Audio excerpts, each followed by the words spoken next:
सर्वप्रथम पूजा किसकी है। एक बार पार्वती जी जब स्नान करने जाने लगी तो उन्होंने अपने पुत्र गणेश से कहा कि बेटा मैं नहाने जा रही हूँ, तुम द्वार पर बैठे रहो, जब तक मैं स्नान करके न वापस आऊं तुम वहीं बैठे रहना और किसी को भी अंदर न आने देना। एक अज्ञानकारी बालक की भांति गणेश द्वार पर बैठ गए। अभी पार्वती नहा ही रही थी कि शिव अपने गणों के साथ आए और घर में जाने लगे तो गणेश ने उन्हें रोककर कहा, अभी आप लोग बाहर प्रतीक्षा करें, माता पार्वती अंदर स्नान कर रही हैं। जब ये स्नान करके बाहर आ जाएं तब आप अंदर जाना। शिव गणेश की इस बात की उपेक्षा कर जब अंदर जाने लगे तो गणेश ने बलपूर्वक प्रतिरोध किया तथा अंदर नहीं जाने दिया। इस पर शिव को क्रोध आ गया और उन्होंने अपने त्रिशूल से गणेश का सिर काट दिया। इतने में पार्वती स्नान कर बाहर निकली और गणेश की ऐसी दशा देखी तो क्रोध में उनकी संहारक शक्तियां अग्रस्त हो उठी। उसी समय देवर्षि नारायण नारायण नारायण करते हुए वहां से गुजरे। उन्होंने माता पार्वती से प्रार्थना की, माँ जगदम्बे अपनी संहारक शक्ति समेटो, आपके पुत्र को जीवित कर दिया जाएगा। फिर उन्होंने शिव से कहा, प्रभु यदि शक्ति जगदम्बा के क्रोध की शांति के लिए गणेश को जीवन देने के लिए कुछ कीजिए। नारद जी की बात सुनकर शिव ने एक गज शावक का सिर काटकर तत्काल गणेश के धड़ से जोड़ दिया गया। जब धड़ पर हाथी का सिर जुड़ जाने से गणेश जीवित हो गए और उनका नाम गजानन पड़ गया। जब पार्वती ने पुत्र का यह रूप देखा तो नारद जी से कहा, देवर्षि मेरे बेटे का यह रूप इसे कौन सा देवक प्रदान करेगा। देवों के बीच में गजमुख से इसकी क्या स्थिति होगी। कुछ ऐसी व्यवस्था करो कि सब देवों से पूर्ण गणेश की पूजा हो, तभी मैं अपनी संहारक शक्ति समेटूंगी। नारद ने कहा, माँ भगवती इसकी भी व्यवस्था करता हूँ, आप पहले शांत हो जाइए। नारद के कहने पर पार्वती ने अपनी संहारक शक्तियां समेट ली। जब सब शांत हो गया तो नारद जी ने कहा, अभी गणेश की अग्रस्त पूजा की घोषणा कर देने से यज्ञ देवता नाराज हो जाएंगे, अतः किसी प्रतियोगिता के द्वारा सब देवों के यादिदेव ब्रह्मा जी के सामने इसका निर्णय किया जाएगा। पार्वती ने नारद के इस सुझाव को स्वीकार कर लिया। ब्रह्मा जी के सामने यह प्रस्ताव रखा गया कि इतने सारे देवी देवताओं में सर्वप्रथम किसकी पूजा की जाए। कोई भी शुभ कार्य करने से पहले किस देवता की प्रतिष्ठा की जाए, इसकी कुछ व्यवस्था कीजिए। देवताओं को भी यह प्रस्ताव पसंद आया।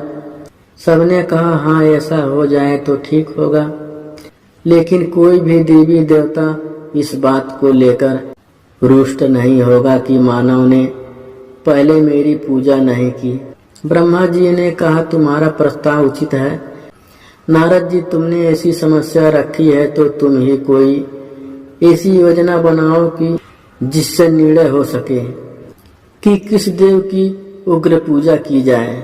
नारद ने कहा, तात मेरे विचार तो एक प्रतियोगिता का आयोजन किया जाए।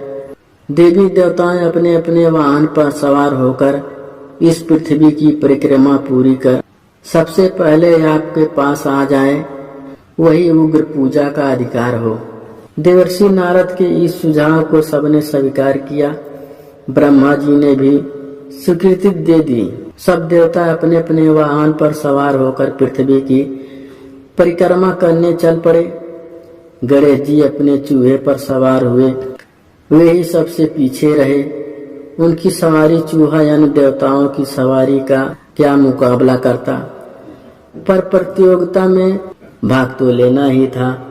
नारद गणेश का उपक्रम देख रहे थे तथा विचार कर रहे थे। गणेश तो शरीर में वैसे भी लंबोदर भारी भरकम, ऊपर से सिर भी हाथी का है। उनकी सवारी भी विचित्र चूहा जैसा छोटा सा जीव कैसे पृथ्वी की परिक्रमा करके सफल होंगे। उधर माता पार्वती को वचन दिया कि उनके पुत्र गणेश की उग्र पूजा होगी। ऐसा सोचते हुए उन्हें एक उपाय सूझा। वे गणेश से बोले, गणेश जी, उन बड़े बड़े देवताओं और उनके भारी भरकम वाहनों के बीच में आप अपने भारी शरीर से इस छोटे से चूहे पर बैठकर पृथ्वी की परिक्रमा तो संभव है कर लो, पर सर्वप्रथम आने के बारे में भी कुछ सोचा है? गणेश ने कहा, मेरे पास तो वाहन है, मैं तो इसी का प्रयोग करूंगा। प्रथम आऊं या न आऊं? नारद ने कहा, करो, अपने इसी वाहन का प्रयोग करो, पर बुद्धि का साथ देखो।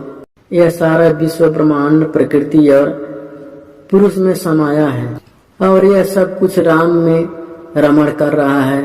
ब्रह्मांड रमयम है, इसी नाम की परिक्रमा यह, अतः तुम इसी नाम की परिक्रमा कर लो। तुम्हें पृथ्वी ही नहीं समस्त ब्रह्मांड की परिक्रमा का फल मिलेगा। गणेश ने कहा, मुनिवर, आपका यह विचार उत्तम है, मैं राम नाम की परिक्रमा करूंगा।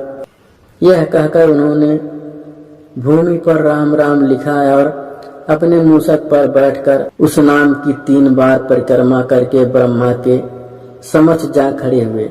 ब्रह्मा जी ने देखा कि अभी किसी भी देवता का पता नहीं और गणेश ने परिक्रमा पूरी कर ली। उन्हें आश्चर्य तो हुआ, पर बोले कुछ नहीं।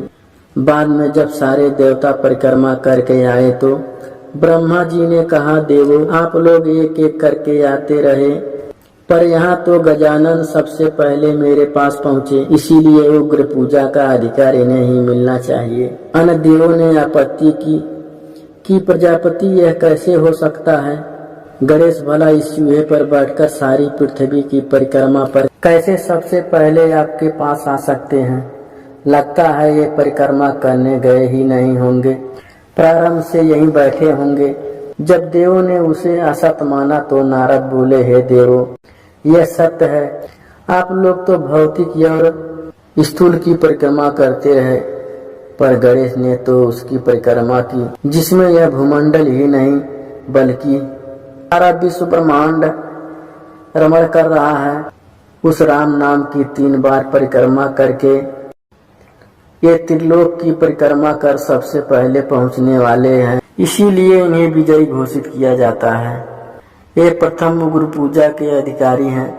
यह कहकर नारायण नारायण नारायण कहते हुए देवलोक को चले गए।